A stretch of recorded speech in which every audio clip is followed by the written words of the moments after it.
and welcome into To Your Health. I'm sitting with my wife and she'll say, you remember this? And I go, I don't know if I can remember this. Do this? Did you remember to do that? Oh, I don't know, I forgot to do that. And she says, well, you're getting a little bit older and you're going to start to become more forgetful. Carl Schmidt's here with us today with the Herb Shop located in Montgomery, Alabama on Vaughan Road. You're open 6 days a week and you're a naturopath. Right. So Carl, we do start to, we're getting older and you might say, well, the mind is getting slower. Does our mind really slow down or? Well, there's a lot of moving parts to how the brain works, and memory and recall are often decline as a person ages. But there's a lot of factors that we can do to keep our brain active and to make it work for our entire life. Every body part is correlated to another body part. We can't just isolate one event, and that's more of a theme with natural health, is to look at everything simultaneously and not compartmentalize individual issues.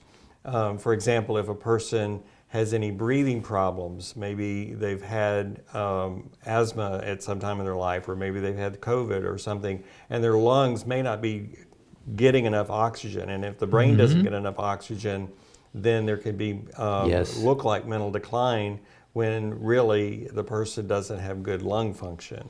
Other factors could be the blood flow. There may be plaque or buildup in the arteries, and some scans will do a ultrasound of the carotid arteries to see if there's plaque and buildup there. So the circulation is really important. So we've got to have oxygen, we've got to have the blood moving to the area, and then the composition of the brain. There could have been even something as simple as a childhood injury. You could have fallen off a swing set or a horse or whatever and had a mild concussion as a young child, and then it could actually affect you much later in life because that area of the brain never healed correctly, and it could be a weakness. And so different regions of the brain have different functions. So the front of the brain, the prefrontal cortex, does more of our immediate processing of information and relay more current events.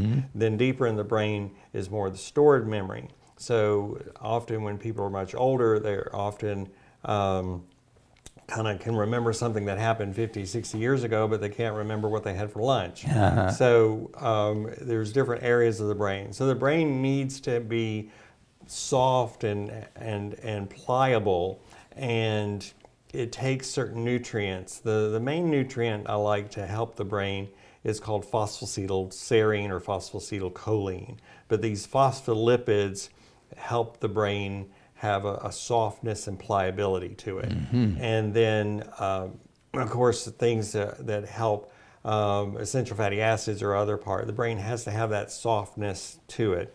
And certain medications can reduce that softness, or those oily type nutrients, particularly cholesterol drugs, can lower the plasticity of the brain, and then dementia or other mental decline can happen too. Start to happen quickly after that.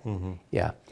And then we also want to look at not only forgetfulness, but mood that can be associated with mental decline. So some people, cranky old men, everything's negative, or they've just got a kind of a comeback on everything.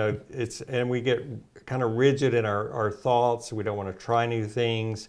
That can also be a characteristic. So staying active, being optimistic, trying to remember to be on the positive side of things, and to keep challenging your mind to learn new things, to meet new people, so that it's a constant test to see. We often get in routines and get in habits, and then when those routines and habits are challenged, we can get irritable and feel threatened.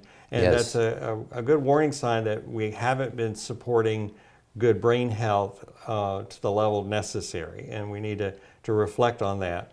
We also offer neurofeedback, which is a way of mapping the brain and identifying voltage or frequencies where the brain is strong or weak, and then we offer sessions to entrain the brain to get stronger in its weakness. And there are some supplements, of course, that can help with some of this also, because just like you say, as you're getting a little bit older, I'm very guilty of the fact that I'm kind of regimented. I'm going to do things the same way. I've had friends that say, I'm 60 years old, 65, I'm going to retire. What are you going to do? I'm going to do nothing. And in 3 years, they're gone. Right. Because they've done nothing. Right. And I'm 79 years old. I'll be 80 this year, and I would like to continue to function. You have to have a purpose, right? Right. Yeah.